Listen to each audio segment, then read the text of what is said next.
সংসদ নির্বাচনে ভোট দিয়ে ঠিক করুন। একটি নির্বাচন, একটি নতুন শুরুর প্রত্যাশা। ত্রয়োদশ জাতীয় সংসদ নির্বাচন নিয়ে সারা দেশের আগ্রহ, পরিবর্তন আর সম্ভাবনার প্রশ্নে আমজনতার সঙ্গে নতুন কিছুর প্রত্যাশায় দেশের ক্রীড়াঙ্গন, রাজনীতি আর খেলার মাঠের মেলবন্ধনে নতুন কিছু পেতে যান খেলার জগতের মানুষরা। দেশের ক্রিকেটের সঙ্গে রাজনীতির সখ্যতা একেবারেই নতুন না। সাবেক বিসিবি পরিচালক রফিকুল ইসলাম বাবু আশা করেন নতুন নেতৃত্ব পরিবর্তন আনবে ক্রিকেটের যুগ যুগ ধরে চলে আসা কাঠামোতে। এই নির্বাচনের মাধ্যমে যে সরকার আসবে সেই সরকারের কাছে ডেফিনেটলি আমরা চাই যে তারা সুষ্ঠু সুন্দরভাবে ক্রীড়াঙ্গনকে আবার সাজাবে। ক্রীড়াঙ্গনে যে দুর্নীতি হয়েছে, যে নির্বাচনে যে মানে ক্ষমতার অপব্যবহার করা হয়েছে, সেগুলি থেকে মুক্ত থাকবে এবং আমরা সুষ্ঠু ধারায় ফিরতে চাই। অবশ্য পরিবর্তন আর নতুনের কথা বললেও বিগত দিনের অনিয়মের বিচারও চান ক্রীড়াঙ্গনের পরিচিত মুখেরা। অবশ্যই এটা চাইবো যে অতীতে যে ভুলগুলো হয়ে এসছে বা অন্যায়গুলো হয়ে এসছে সেগুলোর যদি বিচার অ্যাকচুয়ালি না হয়, আমরা যদি তাকে সাইড কাটিয়ে বলি যে না নতুন বন্দোবস্ত আমরা চাই, আসলে এটা হবে না। কারণ আপনাকে তো একটা দৃষ্টান্ত স্থাপন করতে হবে। 17 বছর এবং গত 1-1.5 বছরে যে অনিয়ম হয়েছে প্রত্যেকটিরই আমরা সুষ্ঠু তদন্ত এবং বিচার হয়তো দাবি করবো ইনশাল্লাহ।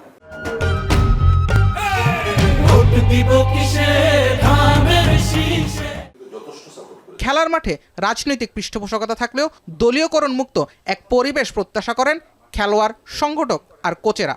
যারাই আসবেন তাদেরকে এই ফেডারেশনগুলোকে একটু সাপোর্টিং রোলের জন্য খেয়াল রাখতে হবে।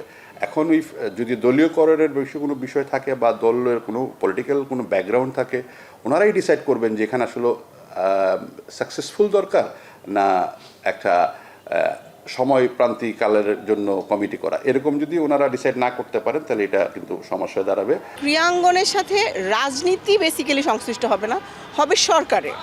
যে সরকারই আসুক, ক্রীড়াঙ্গন যারা কন্ট্রোল করবে তারা সেই সরকারের সাথে যেন সদ্ভাব বজায় রাখে।